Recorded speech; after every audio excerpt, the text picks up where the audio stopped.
And joining me on the podcast right now and live in Technicolor on video, of course, on our YouTube channel, it's Paul Hill, full-time investor, equity analyst, the first one of 2022, stocks to follow. Not much news has been out, but on the macro front, Paul, lots of news. But before we get into 2022, let's look back at 2021, because I did say recently, I thought for the first time in a while, my portfolio value had gone down, I thought, in 2021, but it hadn't. It was just... And I only update my figures pretty much every quarter because it stops me looking too much at it. But I ended up recording like a 26% gain for the year. Well done.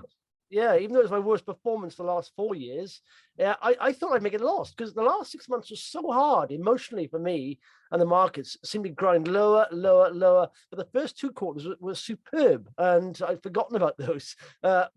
Yeah, so it was okay. But we started this year. I was expecting 26% is better than okay. I mean, you smashed the market.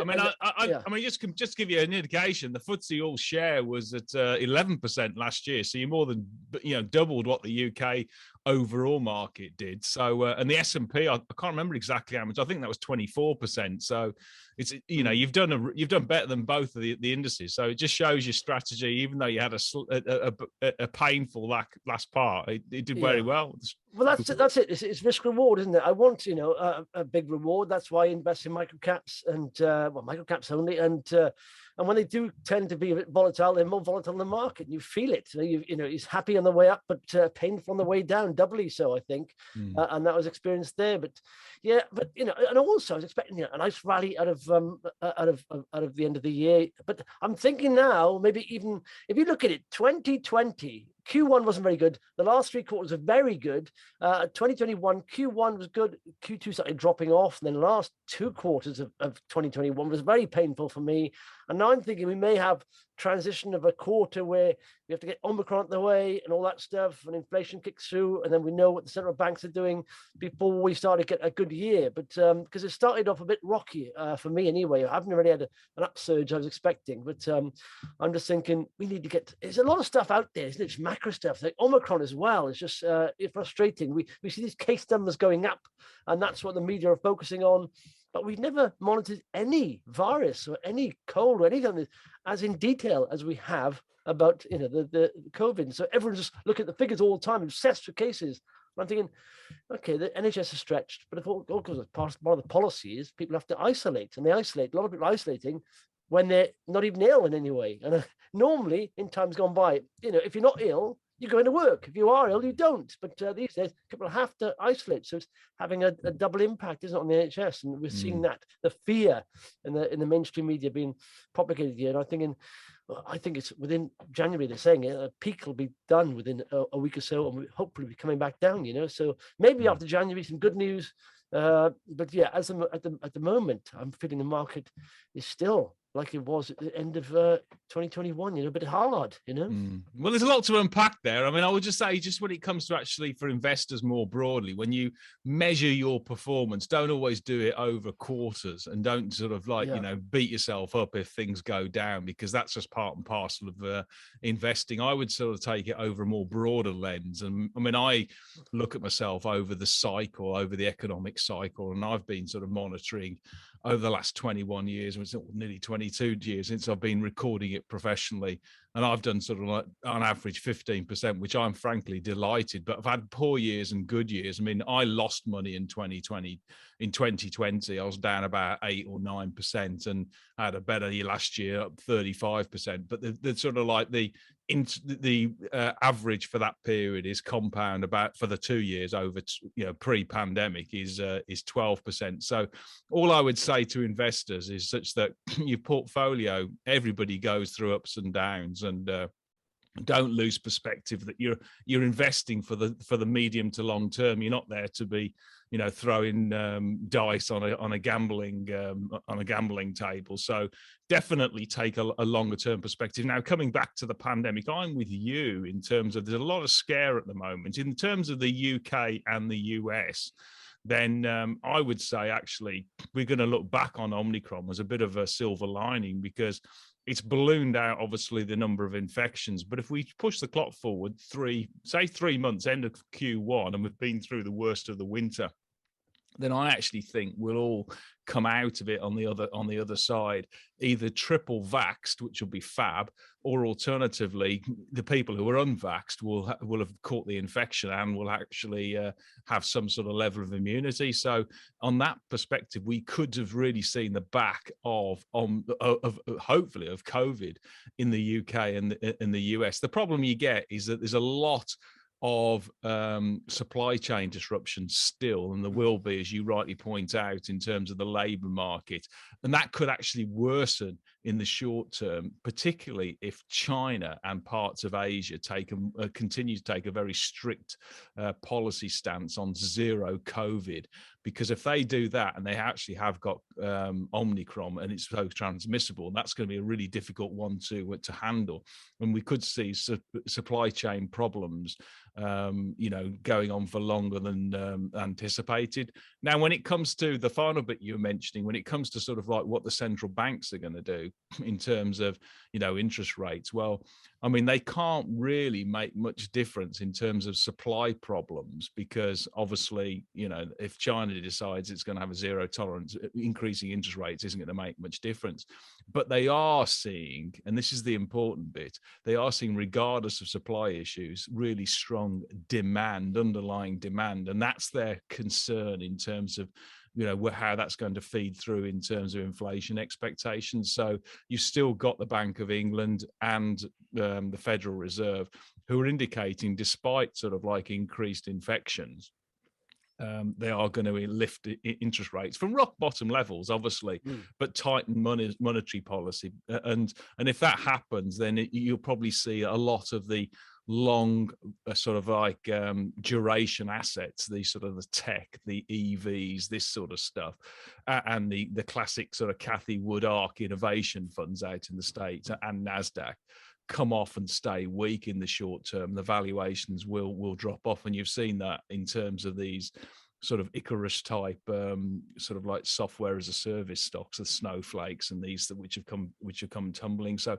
I think I'm with you in terms of, it's only been a couple of days in the trading year, and we'll kick off with the corporate earnings, but I am actually looking at a positive 2022, and I think it's going to be more of a stock pickers market in terms of what it has been in the past, where you could have really just thrown anything into stocks. It's certainly in 2020, and so it really comes down to, as I say, to stock selection. Yeah. I'm just thinking of, what's priced in here, because that's how the market works. Of course, the financials are something different, but you've got sentiment and then financials.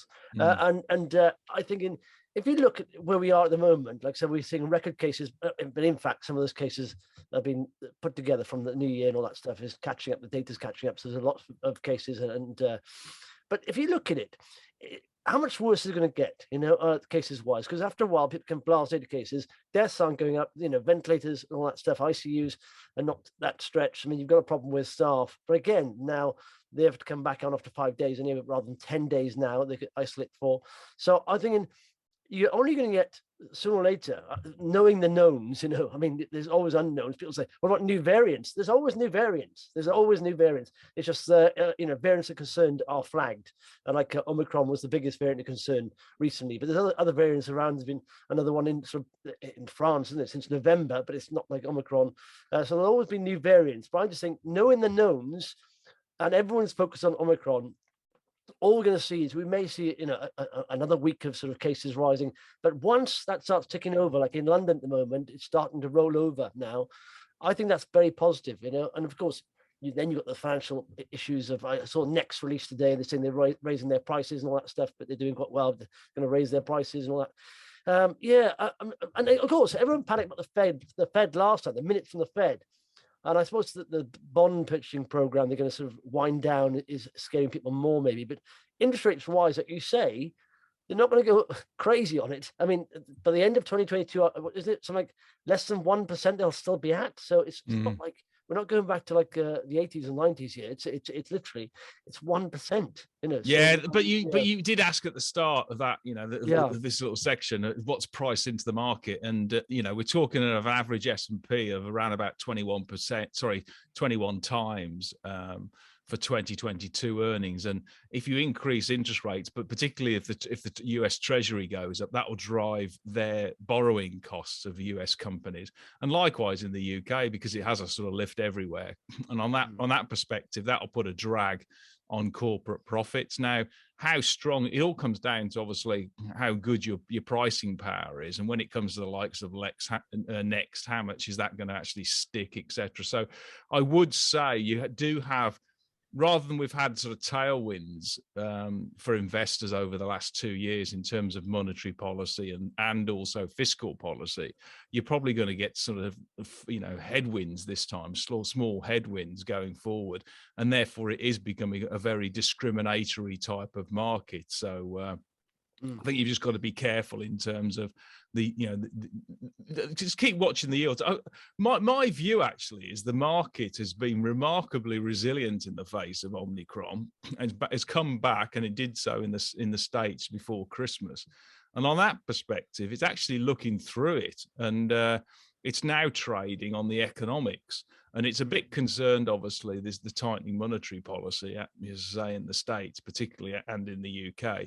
And it's more really on the sort of the fundamentals, which is going to be driving it. And we're kicking off with the corporate earnings season, only in the next couple of weeks, and obviously with all the the trading statements. And I think that's really what it's going to be.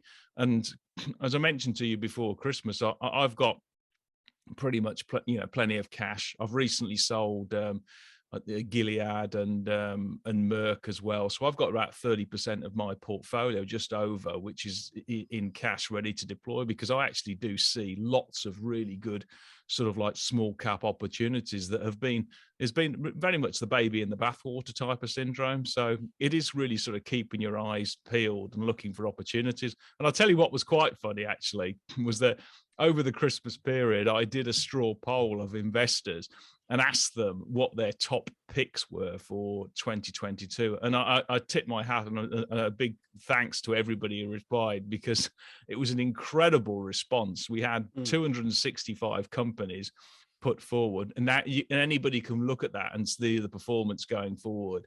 It's on Google Sheets, so you can see that and see how the things are getting on.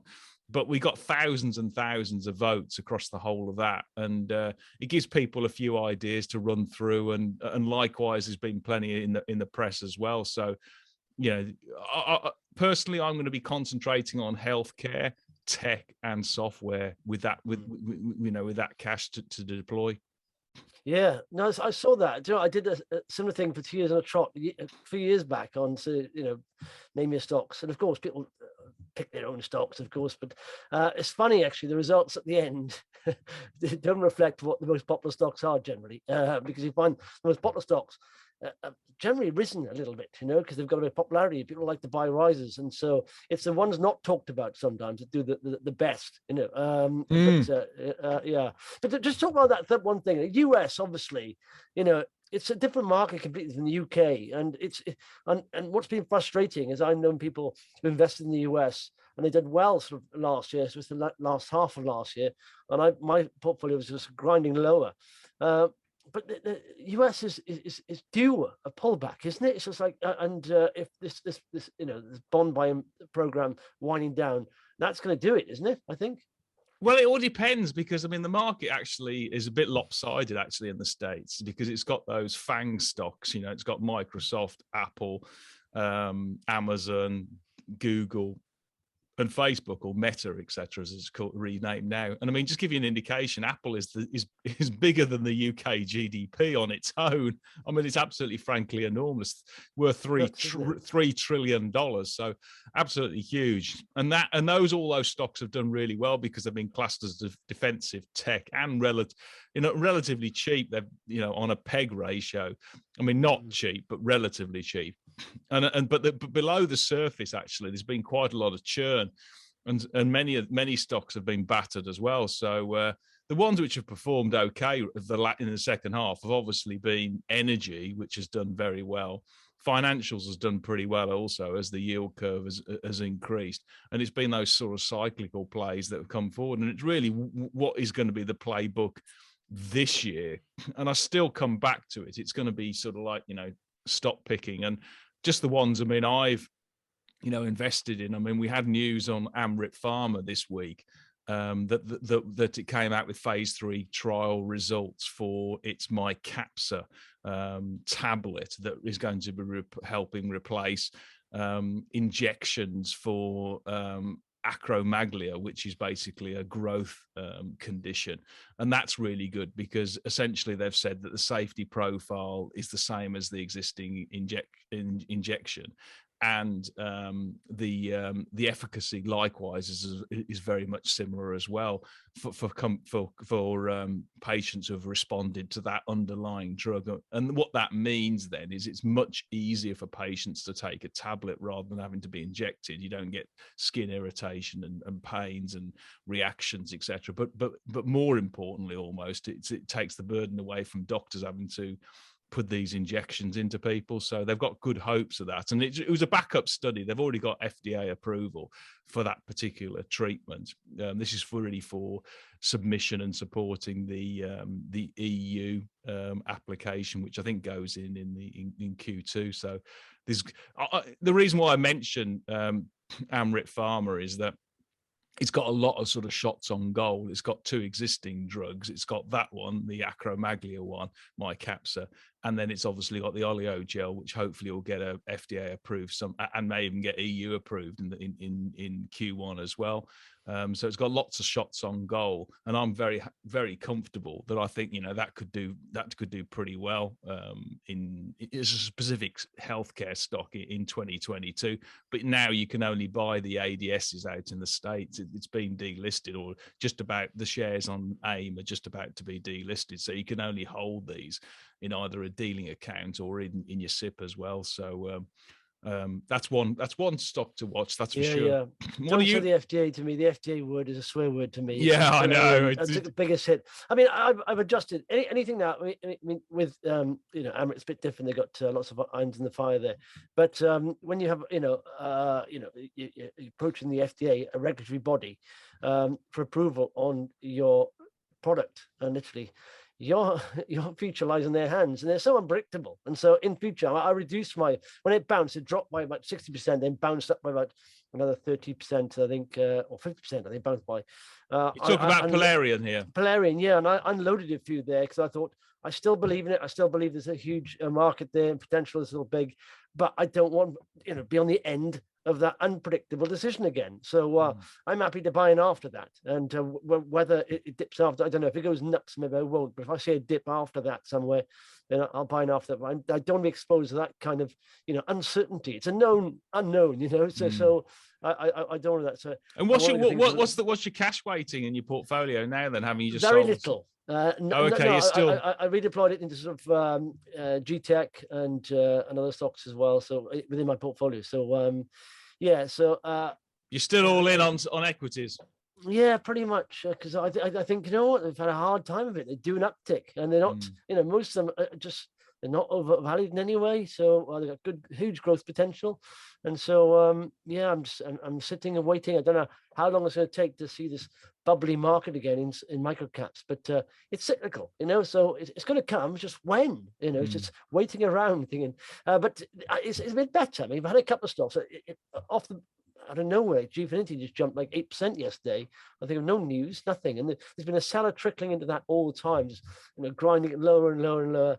And I think that's dried up a little bit yesterday, and it bounced. But yeah, so there's a bit more liquidity in the market, but it's not a bullish market at the moment for microcaps.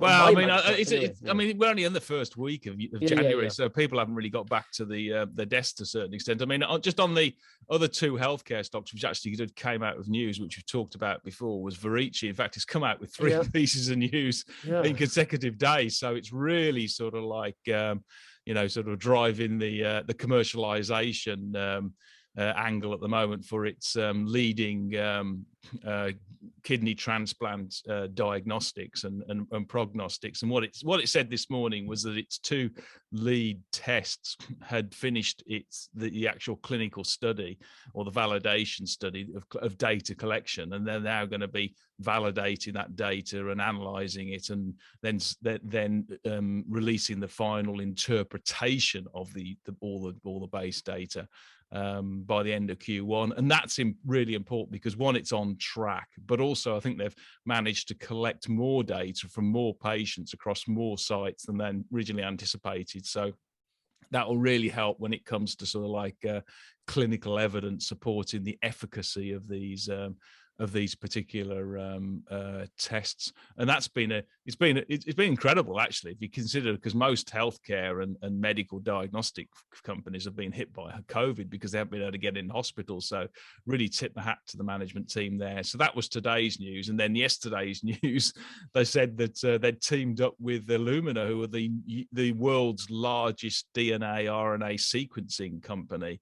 I mean, to do that is fabulous and be one of their lead partners. I mean, it just says a huge amount about the efficacy, a huge endorsement of Verici's technologies to partner with such a world class and giants in this particular industry. So that was great. And then on the preceding day, when was that? On Tuesday, we had both Lunglife and Verici both saying they'd been given the relevant sort of insurance and laboratory codes from the medical authorities. So that all put another step into the commercialization strategy. And I actually think Verici could potentially have a really big 2022, setting up for a real sort of like pivotal year in 2023. And likewise with Lunglife, it's making really good sort of like, steps forward. So both of those companies are worth watching and tracking, that's for sure. Yeah, and what Verici is Q1, they're saying they're rolling out the commercializing these products, are they? Is that right? Q1? No, they won't be commercializing it in Q1. They're basically, what they've done, they've just finished their validation study of collecting all the data analysis. Okay, yeah. And what they'll be doing is publishing the interpretation of that data, the final analysis, by the end of Q1. So that's a good sort of like milestone to watch out for. That's for sure. Cool. Anything else? Do you know, I mean, very little. In fact, was it on Thursday? I was checking the RNSs. I thought I checked around and think, is something wrong with the system here? There's very little news out. I mean, some big news from Greg's and thing, but I've had very little news. In fact, one of the stocks that I've been quiet on is Biome Technologies. They've got 2. I invest in them for the biodegradable, bio-based plastics they've got, and they've got customers building up a pipeline now in the US, especially around coffee pods and all that stuff. In fact, I had a coffee machine bought for me for Christmas, and I know the coffee pods, you've got to recycle them in a special way. So, but they're high value. But part of their other business, which I don't know much about, is induction heating and optical fiber markets, the RF Stanico business. That's very cyclical. And in 2018, on its own, it did 7 million in revenue. Then downturn 2018 did 4 million in revenue. But now they're starting to, and as they said for a while, we're getting more inquiries. It seems like this market is picking back up.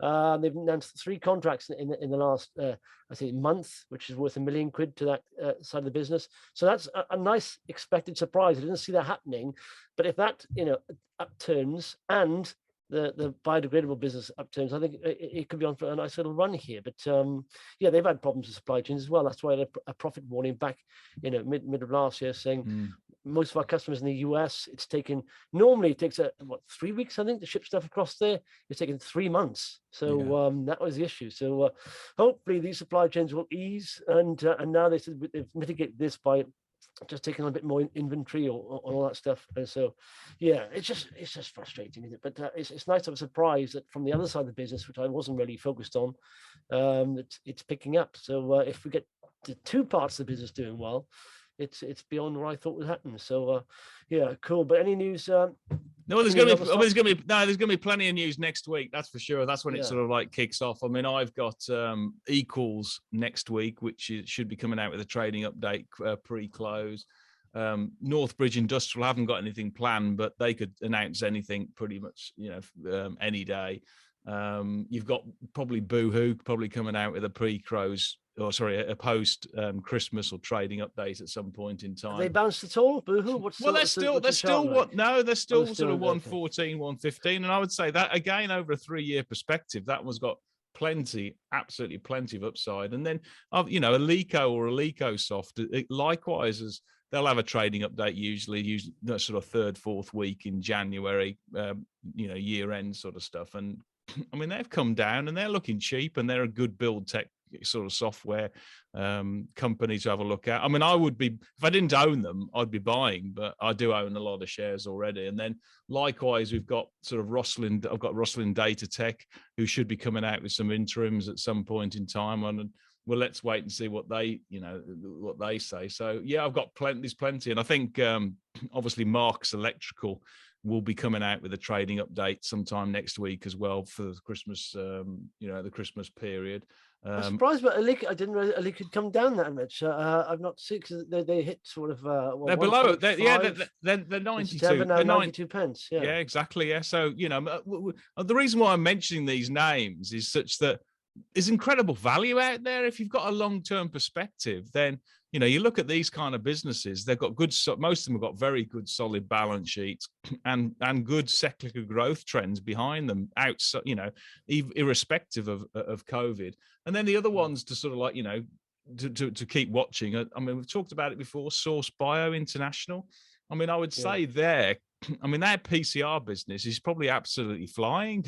I mean, they had a profit warning.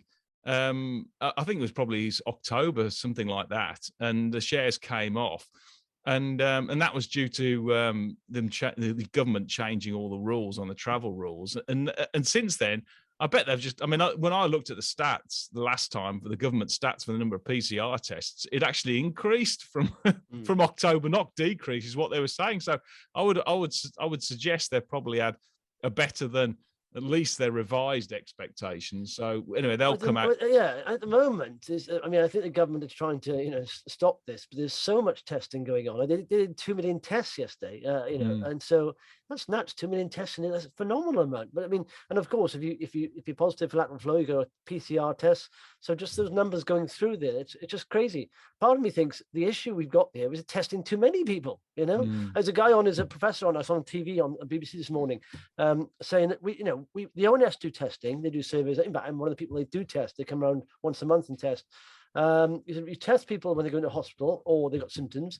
We don't need to do more tests than that. We've got enough data. We've got too much data, and that's the trouble. The public are now looking at more data than ever, and so it's just more in the news. So yeah, there's so much testing going on. In fact, I'd say too much actually. We've got enough data. There's plenty. Yeah, and then the other one is Avacta coming out with some news on its phase 1 trial of its prodoxorubicin drug, which is sort of like a targeted chemotherapy treatment. So that should come out sometime, hopefully this month. I don't know when, but it should do. You've got Michelmersh again. I mean, they look pretty cheap in the building sector. The premium bricks, they look pretty good. So there's plenty of opportunity, and things like Revolution Beauty as well. I mean, people will be eventually in 2022 going out more, and they'll be requiring more makeup, no doubt about it. So yes, Omicron may be a bit of a headwind for them, but I think if you look further out, certainly over the next 6 to 12 months, then they could do really, really well. So, as I say, what is surprising, even though the market in perception is at all-time, not all-time. Well, it is in the SAP. S&P is at all-time highs. It was recovered strongly under the surface, particularly in small cap land, even mid cap land. There's masses of opportunity, and that's what excites me. So I'm just going to take my time and redeploy the cash. I don't want to hold 30% cash, that's for sure, because with inflation going up, you're just going to get taken out by the knees, because every single year you lose in 5% if inflation is 5%. So it's important. Part of me thinks they should break up that, come up with new indices in the US, because now almost like when they broke up the Premier League from the rest of the First Division, all that stuff, because it just doesn't give you a true picture of where things are. It's like that those big 5 companies there taking up 20 or 25% of the entire S&P, because you see that flying at all-time highs on the Nasdaq. You think, that doesn't feel to me like anywhere near this. I'm not going to invest in US stocks anyway, but it's a completely different picture over here, you know. In fact, you know, there's so much data in the US. I think in this country we need more data on smaller microcap stocks, and because it just, you know, I felt like looking for data and thinking, I think we're in a bear market in microcaps, but all I'm hearing from America is like all-time highs, and that's not the case, and there's plenty of bargains to be had, and you know, like you say, plenty of opportunities out there. But yeah, it's frustrating. In fact, you know, my wife, I bought a Vanguard Life Strategy fund for her, like, you know, a couple of years back, and just forgot about it. And 20% of that is in the top US stocks, 20% is in top UK stocks. That did 20% this in 2021, and just literally, you know, passive investing 20%. And so, yeah, not bad. You know, wow, I know. So yeah, so it's tailored to two cities, two countries, really. But yeah, marvelous stuff. It's a bit downbeat, but yeah, I'm reasonably bullish for 2022 because at the moment everything's a bit bearish, you know, and it's been bearish for a while in the space I operate in. What about yourself, Paul? You got Yeah, tons of cash I'm positive on the stocks that I own, definitely, and I'm positive, hopefully, on the way I'm going to redeploy some of them as well. Albeit I've had a bit of hit like you towards the back end of the year, but the point is that, you know, as long as you've got long-term time horizons and you're not investing on leverage or margin, then if you go through some sort of like wobbles, the market comes down, or alternatively there's some specific company issues, then you can ride that out as long as the fundamentals haven't changed. So I think the key is don't, you know, lose faith in that principle, the long-term strategy, and invest through the short-term, you know, sort of like you know, volatility, which could well happen. I mean, I personally expect if treasuries and gilts continue to rise, that's going to produce a bit more uncertainty for investors, which is going to be more unnerving for the market than actually Omicron and COVID, because I think most investors have got your head around that one. And then obviously, just as you say, it's any unknowns, which, you know, unknown unknowns which come through, any black swans in particular. You might have something, I don't know, but which comes through from left field. But anyway, even if we don't get that, this still creates some opportunities, and I think you know, if you make sure you don't sort of like get too impatient and start doing things which are suboptimal in the short term, and continue to take that sort of longer term perspective, I think you'll do well. Yeah, absolutely. It's just, you're right. If you think longer term, it's just, you know, the emotions of the market. When you see it grinding lower again, you think, oh, and it's easy to jump out and be a bit impatient and think short term. But, you know, like I said, sometimes the markets will turn. And when they do turn, sometimes, and you've sold at a low, you tend to buy back in at a higher price than when you sold it, and that's how you don't make money like that, you know. So yeah, cool, marvelous stuff. Listen, I'm making a prediction. Next time we speak, which is in 2 weeks' time, the peak of the Omicron wave will have happened, and it'll be a lot more positive in the UK. In the UK, yes. Yes, yeah. I would But agree. in England, I think Wales and Scotland may be behind. So I think for the first time ever, you know, I would say Johnson, but the Conservatives here, or our policy in this country, in England, is the right one, I think. You know. So, yeah, I would agree. Yeah, no, tip my hat to that guy. Marvelous. Cheers, Paul. Speak in 2 weeks' time. Thank you.